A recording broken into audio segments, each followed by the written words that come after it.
दोस्तों, एक पल के लिए इमेजिन कीजिए कि इंडिया की हिस्ट्री एक सिंगल बुक नहीं बल्कि एक बहुत बड़ी लाइब्रेरी है। और इस लाइब्रेरी में हर किताब एक अलग कहानी सुनाती है। लेकिन सवाल ये है कि ये किताबें लिखी किसने, क्यों लिखी और उनका मकसद क्या था। आज हम सिर्फ हिस्ट्री पढ़ नहीं रहे हैं, हम हिस्ट्री के डिटेक्टिव्स बन रहे हैं। Welcome to our deep dive into Indian historiography. तो चलिए अपनी इन्वेस्टिगेशन के सबसे इम्पोर्टेंट सवाल से शुरू करते हैं। जो हिस्ट्री हम अपनी टेक्स्ट बुक्स में पढ़ते हैं, क्या वो बिल्कुल वैसी ही है जैसी वो हुई थी? Is it the complete truth, या फिर ये सिर्फ एक कहानी है, एक नैरेटिव जिसे किसी ने अपने नजरिए से, अपने पर्सपेक्टिव से लिखा है? यही वो मिस्ट्री है जिसे हम आज सॉल्व करने वाले हैं। अब इस मिस्ट्री को सॉल्व करने के लिए हमारे पास एक स्पेशल टूल है, और उस टूल का नाम है हिस्टोरियोग्राफी। सिंपल वर्ड्स में कहें तो it is the history of history writing. मतलब हम सिर्फ इवेंट को नहीं, हम उस हिस्टोरियन को स्टडी करते हैं जिसने हिस्ट्री लिखी। हम उनके मेथड्स, उनके मोटिव्स और उनके बायसेस को इन्वेस्टिगेट करते हैं। समझ लीजिए, हम हिस्ट्री के पीछे की हिस्ट्री को समझ रहे हैं। हर इन्वेस्टिगेशन शुरुआत से शुरू होती है। तो हमारा पहला स्टॉप है एंशिएंट इंडिया। यहाँ हम ढूंढेंगे सबसे पहले सुराग, वो पहले निशान जो हमारे सबसे पुराने स्टोरी टेलर्स ने छोड़े थे, जिन्होंने इंडिया की कहानी लिखना शुरू किया। तो ये कहानी शुरू कैसे हुई? बहुत इंटरेस्टिंग बात है कि शुरुआत में हिस्ट्री लिखी नहीं, सुनाई जाती थी। जनरेशन्स तक ओरल रिसाइटल्स के फॉर्म में, यानी कहानियों के जरिए पूर्वजों की बातें आगे बढ़ती थीं। हमारा पहला फिजिकल क्लू, जो लिखा हुआ सबूत है, वो मिलता है 3rd मिलेनियम BCE में, द मिस्टीरियस हरप्पन सील्स। हम देख सकते हैं कि उनके पास एक स्क्रिप्ट थी, एक लिखावट थी, लेकिन वो एक ऐसा कोड है जिसे हम आज तक क्रैक नहीं कर पाए हैं। पहली रिटन हिस्ट्री जिसे हम सच में पढ़ सकते हैं, वो काफी बाद में आई, 3rd सेंचुरी BCE में। एम्परर अशोका के मशहूर एडिक्ट्स, जो पत्थरों और पिलर्स पर लिखे गए थे ताकि सब लोग उन्हें पढ़ सकें। और 1st सेंचुरी C तक तो हिस्ट्री हर जगह रिकॉर्ड हो रही थी, कॉइन्स पर, कॉपर प्लेट्स पर, स्कल्पचर्स पर, जिससे हमें किंगडम्स, रूलर्स और यहाँ तक कि रोजमर्रा की जिंदगी के बारे में सॉलिड एविडेंस मिलता है। अब देखो, मेटल का ये टुकड़ा सिर्फ एक पुरानी चीज नहीं है, ये पास्ट में झांकने की एक खिड़की है। ये है Soha Gaura copper plate, Mauryan period का। ये हमें क्या बताता है? एक्सपर्ट्स मानते हैं कि ये एक रॉयल ऑर्डर है, एक शाही हुक्म के अकाल के समय ग्रैनरीज से, यानी अनाज के गोदाम से अनाज को ध्यान से बांटा जाए।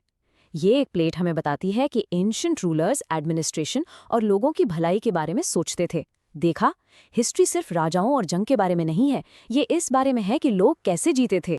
अब यहाँ से कहानी में एक बहुत बड़ा टर्निंग पॉइंट आता है। हिस्ट्री राइटिंग एक नया स्टेप लेती है जब राजाओं की बायोग्राफीज लिखी जाने लगती हैं। इसका सबसे बड़ा एग्जाम्पल है हर्षचरित, जिसे बना भट्टा ने 7th सेंचुरी CE में किंग हर्षा के बारे में लिखा था। और ये सिर्फ राजा की तारीफ नहीं है, पहली बार हमें एक पूरे दौर की सोशल, इकोनॉमिक और कल्चरल लाइफ की एक रियलिस्टिक, डिटेल्ड तस्वीर देखने को मिलती है। हिस्ट्री अब सिंपल रिकॉर्ड से आगे बढ़ गए एक रिच और डिटेल्ड नैरेटिव बन रही। हमारी इन्वेस्टिगेशन अब आगे बढ़ती है मिडीवल एरा में, और यहाँ सीन में एक नया कैरेक्टर एंटर करता है, द कोर्ट हिस्टोरियन, यानी दरबारी इतिहासकार। लेकिन इनके आने से एक नया सवाल पैदा होता है। जब हिस्टोरियन की सैलरी खुद राजा दे रहा हो, तो क्या उसकी लिखी हिस्ट्री पर 100% ट्रस्ट किया जा सकता है? मिडीवल एरा में हमें हिस्ट्री राइटिंग के 2 अलग अलग स्टाइल देखने को मिलते हैं। एक तरफ हैं कल्हाना जैसे हिस्टोरियंस 12th सेंचुरी से। उनका काम कश्मीर की हिस्ट्री पर लिखी राज तरंगिनी इसलिए खास है क्योंकि उन्होंने एक मॉडर्न हिस्टोरियन की तरह काम किया। लिखने से पहले अलग अलग सोर्सेज जैसे इंस्क्रिप्शंस और पुराने रिकॉर्ड्स को आलोचनात्मक रूप से, यानी क्रिटिकली, चेक किया। और दूसरी तरफ थे मुगल कोर्ट हिस्टोरियंस। उनका प्राइमरी मकसद अलग था, अपने बादशाहों की तारीफ करना और उनके प्रति लॉयल्टी दिखाना। उन्होंने तो हिस्ट्री में पोएटिक वर्सेस और खूबसूरत तस्वीरें भी डालना शुरू कर दिया, जिससे हिस्ट्री सिर्फ एक रिकॉर्ड नहीं, एक आर्ट का पीस भी बन गई। लेकिन उन्हीं दरबारों में कुछ ऐसे भी हिस्टोरियंस थे जिन्होंने ज्यादा सच्चाई से लिखने की कोशिश की। एग्जाम्पल के लिए जियाउद्दीन बरानी। उनका कहना था कि एक हिस्टोरियन का काम सिर्फ राजा की बड़ाई करना नहीं है। जैसा कि ये कोट दिखाता है, वो मानते थे कि एक सच्चे हिस्टोरियन को राजा की कमियों और गलत पॉलिसीज के बारे में भी लिखना चाहिए। ये उस समय के लिए एक रेवोल्यूशनरी आइडिया था। बरानी हिस्टोरियोग्राफी के दायरे को बड़ा कर रहे थे और कह रहे थे कि इसका मकसद सच्चाई है, सिर्फ तारीफ नहीं। अब आते हैं एक मेजर प्लॉट ट्विस्ट पर। इंडिया में नए स्टोरी टेलर्स आते हैं ब्रिटेन से, और वो इंडिया की हिस्ट्री को अपने पर्सपेक्टिव से, अपने लेंस से लिखना शुरू करते हैं और इससे सब कुछ बदल जाता है। मिलिए इन दो नए स्टोरी टेलर्स से, जेम्स मिल और माउंट स्टुअर्ट एल्फिंस्टोन। ये ब्रिटिश ऑफिशियल्स थे जिन्होंने इंडिया की हिस्ट्री पर इंग्लिश में कुछ सबसे पहली और वाइडली रीड किताबें लिखीं। उनके लिखने के स्टाइल को हम कहते हैं कॉलोनियल हिस्ट्रियोग्राफी। इसका मतलब क्या है? इसका मतलब ये है कि उनकी लिखावट में अक्सर इंडियन कल्चर के खिलाफ एक साफ प्रेजुडिस यानी भेदभाव दिखता था। उन्होंने हिस्ट्री को एक टूल की तरह यूज किया, ये साबित करने के लिए कि ब्रिटिश रूल इंडिया के लिए जरूरी था। इसका एक क्लियर एग्जाम्पल है जेम्स मिल की 1817 में आई किताब the history of British India. इसमें एक ऑब्जेक्टिव यानी निष्पक्ष नजरिया बिल्कुल नहीं था और ये उनके पर्सनल प्रेजुडिसेस से भरी हुई थी। ठीक उसी तरह ग्रैंड डफ की मराठा हिस्ट्री पर लिखी किताब ने जानबूझकर इंडियन कल्चर और सोसाइटी की निंदा की। यहाँ हिस्ट्री सिर्फ एक टूल नहीं, एक हथियार बन रही थी, कॉलोनियल रूल को आम लोगों की नज़रों में सही ठहराने का हथियार। हालांकि सभी यूरोपियन स्कॉलर्स इंडियन कल्चर को नीची नज़र से नहीं देखते थे। एक अलग ग्रुप था जिसे ओरिएंटलिस्ट्स कहते हैं, जो असल में ईस्टर्न सिविलाइजेशंस की रिस्पेक्ट करते थे। फ्रेडरिक मैक्स म्यूलर जैसे स्कॉलर्स ने अपनी पूरी जिंदगी संस्कृत और वैदिक ट्रेडिशंस को पढ़ने में लगा दी। उन्हें एंशंट इंडियन और यूरोपियन लैंग्वेजेस के बीच गहरे कनेक्शंस मिले।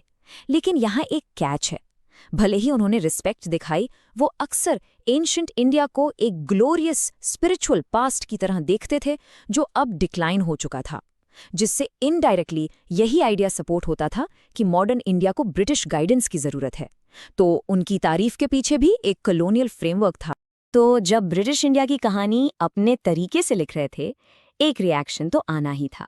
अब वक्त था एक काउंटर नैरेटिव का, एक जवाब का। इंडियन हिस्टोरियंस, जिनमें से कई ब्रिटिश एजुकेशनल सिस्टम में ही पढ़े थे, आगे आए और हमारी कहानी को वापस पाने की चुनौती स्वीकार की। यहीं से जन्म हुआ नेशनलिस्ट हिस्टोरियोग्राफी। इस मूवमेंट की एक प्रमुख आवाज थे विश्वनाथ काशीनाथ राजवाड़े। उन्होंने जोर देकर कहा कि हमें अपनी हिस्ट्री खुद लिखनी चाहिए, और वो भी ऑथेंटिक ओरिजिनल डॉक्यूमेंट्स के आधार पर। उनकी फिलॉसफी उनके इन शब्दों में साफ दिखती है कि हिस्ट्री सिर्फ पॉलिटिकल साजिशों और जंग की कहानियां नहीं है, ये all inclusive image of the past societies है। वो असल में लोगों की हिस्ट्री लिखने की बात कर रहे थे, सिर्फ पावर की नहीं। तो इन नेशनलिस्ट हिस्टोरियंस जैसे विष्णु शास्त्री चिपलुंकर और वी.डी. सावरकर का मिशन क्या था? उनके ऑब्जेक्टिव्स बिल्कुल क्लियर थे। पहला, ब्रिटिश द्वारा लिखी गई प्रेजुडिस्ड हिस्ट्री का सिस्टमैटिक तरीके से विरोध करना। दूसरा, इंडिया के गोल्डन एरा को हाईलाइट करके देश के लोगों में सेल्फ रिस्पेक्ट और प्राइड वापस लाना। उनकी राइटिंग्स इतनी पावरफुल थी कि उन्होंने आज़ादी की लड़ाई को इंस्पायर करने में मदद की। और एक इम्पॉर्टेंट बात, इस मूवमेंट ने रीजनल हिस्ट्रीज जैसे कि साउथ इंडिया की हिस्ट्री पर भी फोकस बढ़ाया। आज़ादी के बाद आफ्टर 1947 हमारी इन्वेस्टिगेशन और भी ब्रॉड हो जाती है। अब सिर्फ राजाओं, ब्रिटिशर्स या नेशनलिस्ट की कहानी नहीं सुनी जाएगी।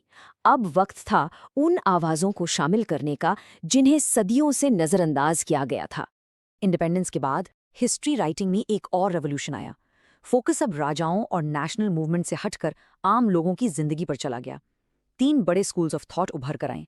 पहला, मार्क्सिस्ट हिस्ट्री, जो हिस्ट्री को आर्थिक और क्लास स्ट्रगल के नजरिए से देखती थी। इनके लिए हिस्ट्री की ड्राइविंग फोर्स थी अमीर और गरीब के बीच का कॉन्फ्लिक्ट। दूसरा, सबॉल्टन हिस्ट्री। सबॉल्टन का मतलब होता है बॉटम मोस्ट रैंक्स। इस स्कूल ने जानबूझकर सबसे पिछड़े हुए ग्रुप्स, गरीब, किसान और लोअर कास्ट्स के पर्सपेक्टिव से हिस्ट्री लिखने की कोशिश की। और तीसरा, फेमिनिस्ट हिस्ट्री, जिसने मर्दों द्वारा मर्दों के बारे में लिखी गई हिस्ट्री को फंडामेंटली चैलेंज किया। इसका मकसद था औरतों के उन महत्वपूर्ण रोल्स और अचीवमेंट्स को सामने लाना जिन्हें सदियों से अनदेखा किया गया था। सबॉल्टन हिस्ट्री के बीज असल में महात्मा ज्योतिराव फूले और डॉक्टर बाबा साहेब अम्बेडकर जैसे थिंकर्स ने बहुत पहले ही बो दिए थे। अपनी किताब गुलामगिरी में महात्मा फूले ने शूद्र अतिशूद्रा कम्युनिटीज के इतिहास के बारे में लिखा और उनके साथ हो रहे शोषण को सामने लाए। ठीक उसी तरह डॉक्टर अंबेडकर ने अपनी इम्पॉर्टेंट किताबों हु वर द शूद्रास और द अनटचेबल्स में फोकस पूरी तरह से दलित जातियों पर हो रहे अन्याय पर लाया और उन लोगों को आवाज दी जिन्हें हिस्ट्री ने खामोश कर दिया था। और फेमिनिस्ट हिस्ट्री में एक आगे बढ़कर आवाज उठाने वाली थी ताराबाई शिंदे। उनकी किताब स्त्री पुरुष तुलना जो 1882 में पब्लिश हुई थी। सोचिए उस जमाने में ये मेल डोमिनेटेड सोशल सिस्टम और कास्ट सिस्टम पर एक आग उगलने वाला अटैक था, जिसे वो औरतों के दमन का कारण मानती थी। इसे इंडिया का सबसे पहला फेमिनिस्ट टेक्स्ट माना जाता है। सदियों तक हिस्ट्री मर्दों ने लिखी, मर्दों के बारे में। फेमिनिस्ट हिस्टोरियंस ने इस नैरेटिव को बदल दिया। तो चलिए अपनी इन्वेस्टिगेशन को कंक्लूड करते हैं। हमने देखा कि कैसे इंडिया की कहानी समय के साथ बदलती गई। पहले ये सिर्फ राजाओं की कहानी थी, फिर कॉलोनाइजर्स ने अपनी कहानी सुनाई, फिर नेशनलिस्ट्स ने उसका जवाब दिया, और आज ये कई आवाज़ों का एक संगीत है, अ कोरस ऑफ मेनी वॉइसेस। तो चलिए अपनी इन्वेस्टिगेशन से मिले की क्लूज को आखिरी बार रिवाइज करते हैं। पहला, हमने सीखा कि हिस्टोरियोग्राफी हिस्ट्री राइटिंग की क्रिटिकल स्टडी है। दूसरा, हमने देखा कि इंडिया की कहानी को कई अलग अलग आवाज़ों ने बयान किया है। Ancient scribes, court historians, British colonisers और इंडियन नेशनलिस्ट्स। तीसरा, ये फर्क याद रखना बहुत ज़रूरी है कि कॉलोनियल हिस्टोरियोग्राफी अक्सर विदेशी शासन को सही ठहराती थी, जबकि नेशनलिस्ट हिस्टोरियोग्राफी ने देश के गौरव को वापस लाने का काम किया। और आखिर में मॉडर्न हिस्ट्री राइटिंग ने मार्क्सिस्ट, सबॉल्टर्न और फेमिनिस्ट पर्सपेक्टिव्स के जरिए हिस्ट्री को और ज़्यादा इंक्लूसिव बनाया है, जिससे आम लोगों, पिछड़े वर्गों और औरतों की कहानियां भी सामने आई हैं। अब आपके लिए एक प्रैक्टिस के लिए potential board exam question.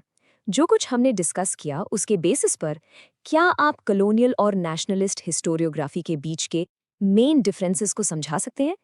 Examples के लिए जेम्स मिल और वी.के. राजवाड़े का इस्तेमाल करें। उनके मोटिव्स, पर्सपेक्टिव्स और इम्पैक्ट के बारे में सोचिए। तो हमारी आज की जर्नी से सबसे बड़ा टेक अवे ये है, इंडिया की कहानी कोई एक किताब नहीं है, ये एक विशाल लाइब्रेरी है जो अनगिनत आवाज़ों और नज़रियों से भरी हुई है। हमने तो आज सिर्फ कुछ मेन शेल्फ्स को एक्सप्लोर किया है। असली सवाल ये है कि आप अगला कौन सा किस्सा, कौन सी किताब पढ़ना चाहेंगे। एक्सप्लोर करते रहिए, पढ़ते रहिए और सबसे ज़रूरी सवाल पूछते रहिए।